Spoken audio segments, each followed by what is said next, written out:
Locked Up, The Wrongful Conviction Files, Episode 10.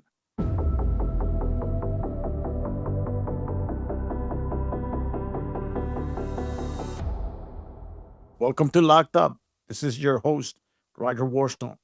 At the start of this journey, I truly believed this episode would be a celebration. But before we even dive into today's update, I need to take a second to clear the air on something I mentioned a few episodes back. I told you that the client's case was heading to the U.S. Supreme Court. It turns out I was mistaken. The appeal was actually filed with the Pennsylvania Superior Court. To be honest, my information became a bit of a game of telephone the moment I stepped back and left the follow up entirely to the legal team. I made the mistake of not staying as close to the details as I should have. And for a case this important, that's on me. However, don't let the change in venue fool you. The Pennsylvania appeals process is notoriously rigorous and widely considered one of the toughest bars to clear in the whole entire country. We are still in for a serious fight, just on a different stage than I initially described. Now, I want to take you back and remember the conversations with the pastor. He called me, his voice filled with a relief I hadn't heard in years. He was happy. He told me everything was finally going to work out for our benefit. The client was going to be out soon.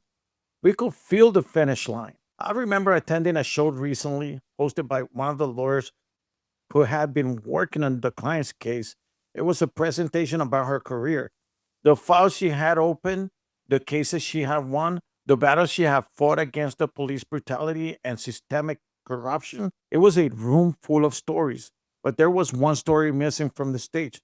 The client wasn't there. The pastor was actually one of the contributors to that show, helping to provide the background and the heart behind the struggle. And here's the thing about life: the pastor was in that room, I was in that room.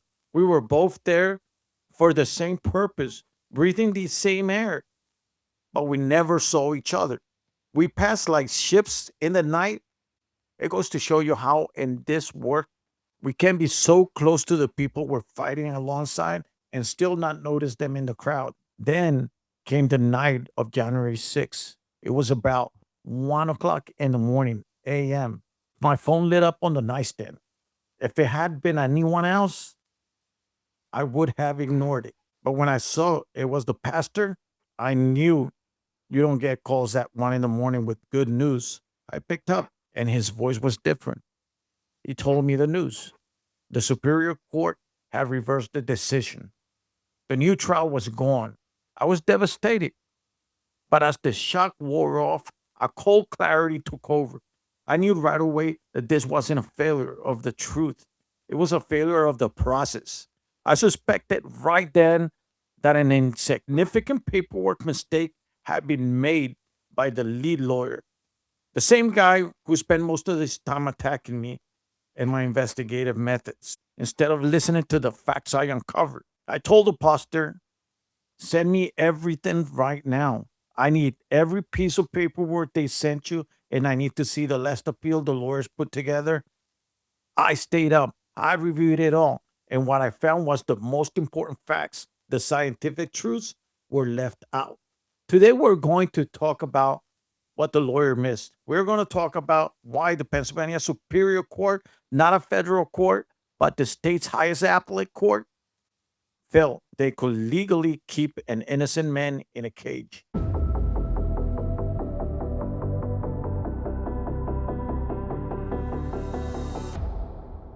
The segment is the pickle and the wrong court. I have to be honest with you all. During my initial investigation, I didn't get involved in the actual drafting of the legal paperwork.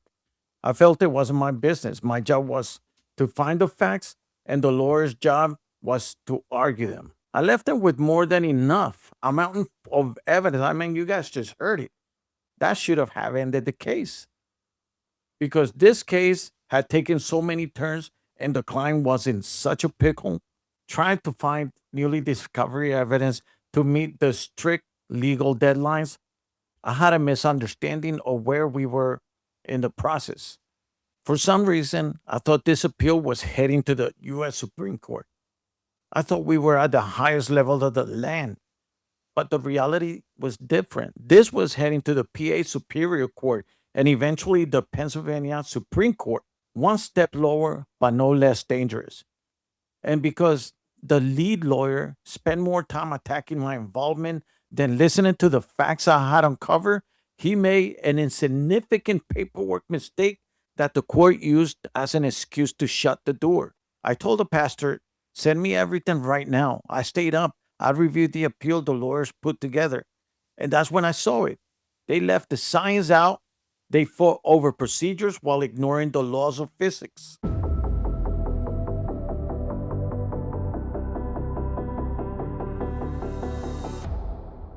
This segment is the legal autopsy. The document I received is a memorandum filed on January 6, 2026.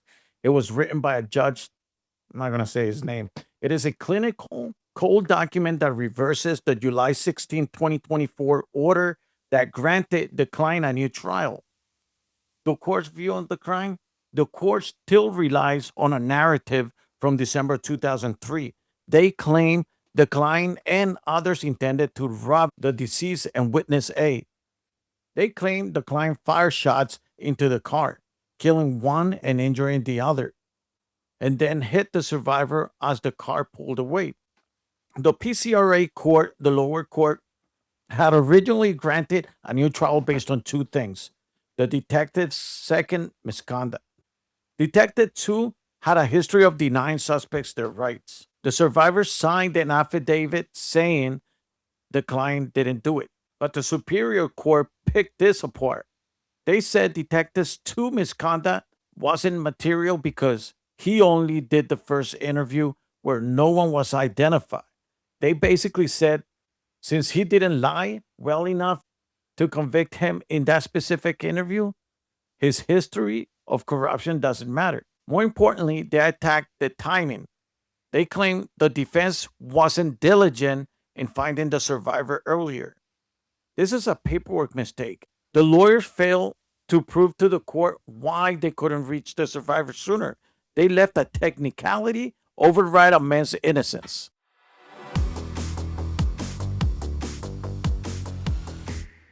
This segment is the forensic triad. Because the lawyers were too busy attacking my involvement, they failed to present what I call the forensic triad. The first pillar is ballistic perjury. At trial, the Commonwealth expert testified that the bullet recovered from the victim was a 40 caliber round. Why? Because the detectives number 3s and 4 had coerced a confession out of the client where he said he used a 40 caliber gun. They needed the science to match that lie, the science of weight. Projectiles are measured in grains. A 40 caliber bullet is heavy and it weighs 135 to 180 grains. A 9 millimeter or a 380 bullet is light. They weigh about 90 to 115 grains. I reviewed the medical examiner's internal files. The bullet recovered from the body was in the 9 millimeter weight range. It weighed 103 grains. The impossibility. A 40 caliber gun cannot fire a 9 millimeter bullet. This isn't a difference of opinion, it's a law of physics. The expert lied on the stand to protect a coerced confession. If the lawyers had hammered this point, that the physical evidence proves the gun in the confession could not have been the murder weapon, the Superior Court would have had a much harder time reversing this case.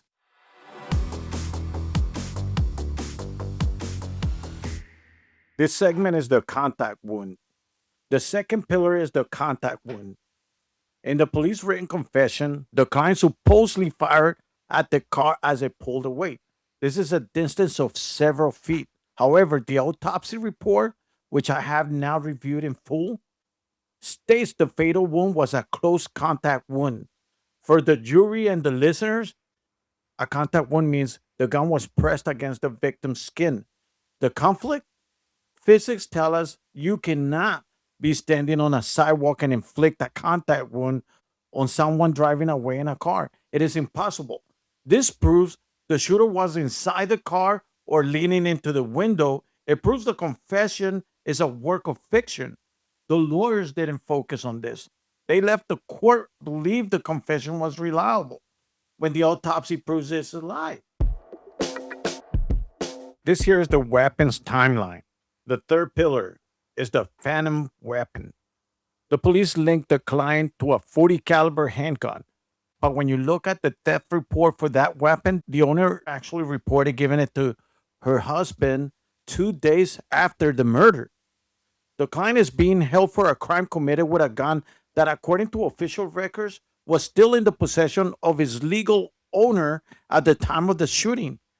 How did they not present this as a gateway to showing that the entire investigation was a fabrication? I gave them this information. Why didn't they listen? Here's a message to the legal team. The Superior Court said appellee does not present any evidence of such misconduct in this case. That sentence is the reason the client is still in prison. The lawyers didn't give the court the evidence of misconduct in this case. They relied on all misconduct from 1998. The forensic mismatch is the evidence of misconduct. When the ballistic expert lied about the caliber and the detectives wrote a confession that contradicted the autopsy, they committed prosecutorial fraud. We need a lawyer who is competent. We need someone who won't spend their time attacking investigators, but will instead spend their time attacking these scientific impossibilities. This is the conclusion. I am proposing a successive PCRA petition based on Section 9543A24. The unavailability of exculpatory evidence at the time of trial, these facts, the bullet weight, the contact wound, the weapon timeline, these are the newly discovered facts that prove the adjudication of guilt was not reliable. To the client, we are not giving up. To the pastor, thank you for calling me at 1 o'clock in the morning. Thank you for trusting me with these files. We passed each other in that room at the lawyer's show, not knowing how close we were. But we aren't passing each other anymore. We are standing shoulder to shoulder, and we are going to use science to break these chains. Next step, I have the forensic summary ready. I'm going to help the lawyers write this letter that they need to write to the Superior Court to see if we can actually do something about it. But we only have till January 20th, and today is January 14th. I just need the legal team to understand that you cannot argue with a grain weight or an autopsy. This is it for this episode. We'll see you till the next one, and it will be soon. Thank you.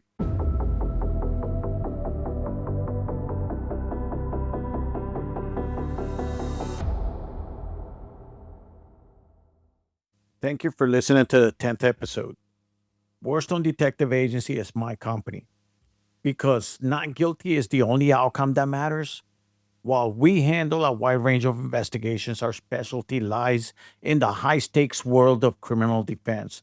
If you're facing charges for a crime you didn't commit, we uncovered the evidence that keeps you where you belong, at home, not in a cell. If you're interested and you need help, please call Warstone at 267-800-9118. Thank you. Till next episode.